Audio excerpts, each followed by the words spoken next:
аргагүй одоо энэ форум бас анх удаага Монгол улсад зохион байгуулагч байна. За үүнээс гаднаас Европын холбоо болон Европын хөрөнгө оруулалтын банктай 1 тэрбум еврогийн одоо сэргээгт хэрчим хүчний чиглэл болон одоо бусад гол салбарууд дээр бас хөрөнгө оруулалт хийх ийм одоо гэрээг гарын үсгт бол зургаллаа. Тэгэхээр хамтран ажиллах энэ гэрээний чухал ач холбогдлыг таас ямар байдлаар харж байна? Урт хугацаанд манай эдийн засагт ямар байдлаар нөлөөлөх бол? Тэгэхээр Европын хөрөнгө оруулалтын банк анх удаага Монголын зах зээл дээр орж ирж байгаа. Тэгээ 1 тэрбум еврог эрчим хүчний салбарт хөрөнгө оруулалт хий. 70-80% нь шууд хувийн сектор руу. Тэгээд үлдсэн хувийг нь бол одоо дотоодын нөгөө сүлжээг өргөтгöd бас авч ашиглаж болно гэсэн ийм агуулгатай. За өнөөдрийн энэ арга хэмжээ бол Global Gateway гэдэг Европын санаачлаг байгаа. Энэний хүрээнд бол 100 орчим тэрбум долларын хөрөнгө оруулалтыг бүс нутагтаа хийнэ гэд. Бүс нутгийн гадуур 10 орчим тэрбум одоо еврог бас хийнэ гэсэн. Энэний хүрээнд хамгийн анхных нь одоо улс Монгол болж байгаа. Тэ. Буюу 1 тэрбум еврог одоо ногоон эдийн засаг, эрчим хүчний одоо хэрэглээ, за эрчим хүчний хангамжийг буюу Монгол улсын эрчим хүчний бие даасан байдал бид нар туслая. Эрчим хүч гэдэг бол бусад салбарын хөгжлийнх нь одоо түлхүүр нь байдаг. Бусад бүх салбарууд хөгжөө гэдэг юм бол төрүүлээд эрчим хүч нь байдаг. Буюу одоо хөдөлгөж хүч нь баггүй. Тэгэхээр дэлхийд дээр бол эрчим хүчний салбар нь өөрөө нэг 20-30 жилээр өмнө хөгжиж явж эрчим хүч байгаа газар тэнд бүтээн байгуулалт явдаг, эд үс баригддаг, ховл урхаа хөгждөг, мөн байшин баригддаг ч гэдэг нь ингэж явдаг. Гэтэл Монгол улсын хувьд бол эсрэгээр яг энэ салбараа 20-30 жилээр хоцорчод байгаа байхгүй. Тэгээ эрчим хүчний энэ асуудал шийдэгдэхгүй бол эдийн засгийн өсөлт байхгүй. Эдийн засгийн өсөлт байхгүй бол одоо эрх чөлөө тусгаар тогтмол арчлал гэдэг зүйл маань өөрөө амьгүй болчихдог. Дэлхийд дээр ингэж явдаг. Тийм болохоор арчсан Монгол улсад өнөөдөр арчлалын бас үнэлэмжтэй ийм Европын улсууд маань бүгдээрээ нэгдээд өнөөдрийн энэ анх удаага одоо хөрөнгө оруулалтын форумыг зохион байгуулж байна. Анх удаага бараг л 70-80 ийм бизнесийн Европын төлөөллүүд хурж ирээд өнөөдөр хуралдаж байна. Хөрөнгө оруулалт хийхээ илэрхийлж байна. Үүнд нь зориулаад энд нь одоо ингээд дэмжлэг үзүүлэх нөгөө талдаа бас ингээд Европын засгийн газрууд бол нэг байгаа шүү. Тэгээ санхүүжилтийнх нь бол бид нар 1 тэрбум еврогоос эхэлж байна гэдэг энэ сигналыг хөрөнгө оруулагчдад өгж байгаагаа онцлог. Монгол улсад ямар үр дүн гарах вэ гэхлээр энэ мөнгө бол ойролцоогоор 4.1 их найт төгрөг. Өмнө нь бид нар 1 сард Европын сэргээн бослох хөгжлийн банкнаас 1 тэрбум еврог мөн адилхан энэ салбарт авахаар тохирсон одоо ажил нь хийгдээд явж байгаа. Ингээ европчуудаас нийтдээ 8 их найт төгрөгийн эрчим хүчний хөрөнгө оруулалтыг хувийн салбар руу хөрөнгө оруулагч нар руу за мөн одоо манай сүлжээ рүү хөрөнгө оруулалт хийж өргөтгөё гэсэн ийм шийдвэр гаргаж байгаа нь бол энэ нөгөө бид нар 3 дахь улсуудын хөрөнгө оруулалтыг татах энэ үйл явцад маань дээрэс нь энэ салбарт хөрөнгө оруулалт хийя гэж байгаа бизнес эрхлэгчтэй хувьд бол маш сайн ингээд боломж гэж харж байна. Тэгэхээр сүүлд бас нэлээд олон ойролт орнын компаниудтай гэрээ байгуулсан. Тэгэхээр яг энэ бас томоохон одоо хамтран ажиллах болсон ажлуудынх нь бас явц яг одоогийн байдлаар ямар байна. За цаашдаа ч гэсэн манай Монгол улсын хувьд нар салхины ариун нөөцтэй учраас цаашдаа бүс нутгийнхаа хувьд одоо эрчим хүчийг экспортлох боломжийг бас ямар байдлаар харж байна.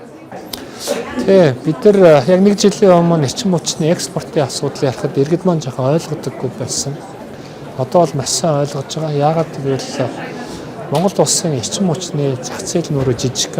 1.8 гигаваттын ийм хүчин чадалтай. Зундаа бол 5-600 одоо мегаватт болоод унцдаг. Тэгэд энэний чинь бид нар нөгөө яаж босож ирэх юм бэ гэхээр санхүү эдийн засгийн аргаар механизмаар нэг босож ирж байгаа юм дээр. Тэгэхээр Монгол улсад томоохон эрчим хүчний хөрөнгө оруулагч нар тоглогч нар орж ирж байгаа үндсэн одоо зах зээл нь юу вэ гэхээр Монгол биш, Орос биш. Орос бидрээс илүү их нөөцтэй. Энэ бол манай өмнөд төрш нэмээд цаашаага зүүн Аз тухайлбал Солонгос тухайлбал Японы зах зээл баггүй.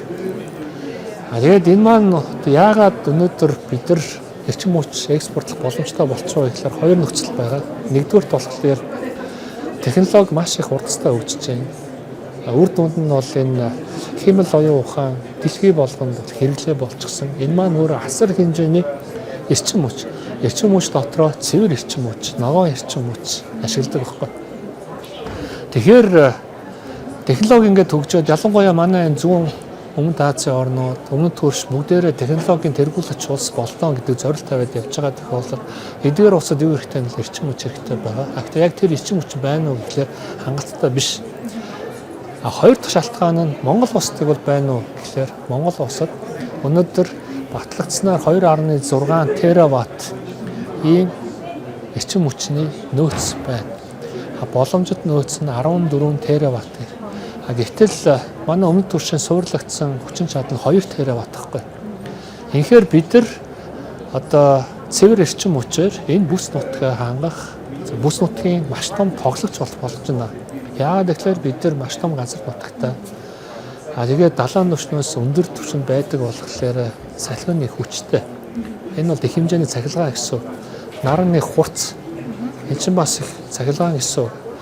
Тэгээд жилийн 270-аас 300 хоногт нартай байдаг ийм их нөөц. Энэ маань нөөц маань өөрөө хямдхан, тогтвортой. Тэгээд дараагийн бас нэг давуу тал нь яг энэ одоо цахилгаан их усүрийн тоног төхөөрөмжүүдийн үйлдвэрлэл нь яг бидний хажууд байгаа. Энэ бол хятад. Тэгэхээр наашаага авчираад угсар суурлуулах тэр тээврийн зардал энэ маань өөрөө маш хямдхан байхгүй.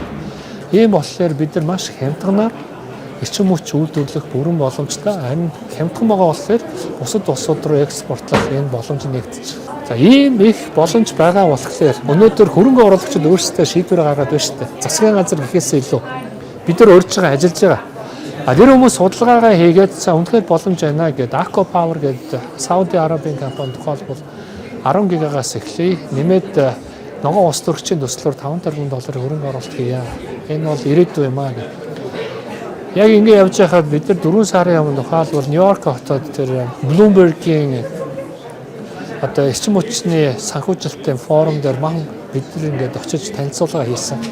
Тэрний үр дүнд тухайлбал UPC гэдэг компани, барууны компанигаа Америк, Европын хамтарсан компани.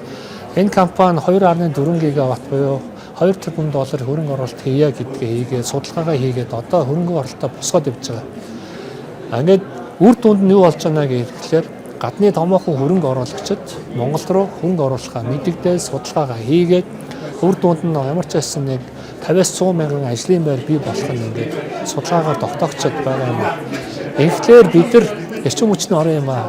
Зөвхөн уулуурхаагаа ухаад баялгаа ингээд гаргаад мөнгө олдог байсан бол одоо бид нар энэ нарыгаа, салхигаа агаараа эрчим хүч болгоод тэндээс мөнгө олох энэ бүрэн боломж нэгдэж байгаа. Үр дүнд нь бол Монгол улсын макро эдийн засаг докторжин гаднаас орох валютын урсгал бол нэмэгдэн ажлын байр бий болгоно. Ингээд нөгөө солонгорлуулах эдийн засаг гэж бид нар сүүлийн 20 жил яриад байсан. Яаж солонгоруулах вэ? Яаж уулуурхаагаас хамааралтай ийм эдийн засаг өөрчлөх вэ гэдээсэн. Тэгвэл бодит боломж нь өнөөдөр дараагийн хамгийн их одоо экспорт хийх боломж нь уулуурхаагаас илүү эрчим хүч байх нэ гэдэг дээр итгэлтэй байгаа.